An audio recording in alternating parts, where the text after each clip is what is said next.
नमस्कार. पालकांनो, आपण मुलांना बोलताना नेहमी वरच्या पट्टीत बोलत असतो.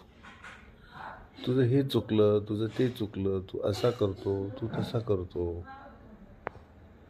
तुला अक्कल नाही, तुला समजत नाही, तुला डोकं नाही, तू मूर्ख आहेस, नालायक आहेस. अर्थात असं बोलणं आपलं कितपत योग्य आहे? आपल्या बोलण्याचा परिणाम मुलांच्या थेट हृदयावर होतो. ते दुखावतात. आणि मग माझे बाबा चांगले नाहीत, माझी आई चांगली नाही, माझा दादा चांगला नाही, माझी ताई नेहमी मला काहीतरी बोलत असते. अशा पद्धतीची त्याची तुमच्याबद्दलची भावना होते आणि तो नकळत साऱ्या कुटुंबापासून तुमच्यापासून दुरावतो.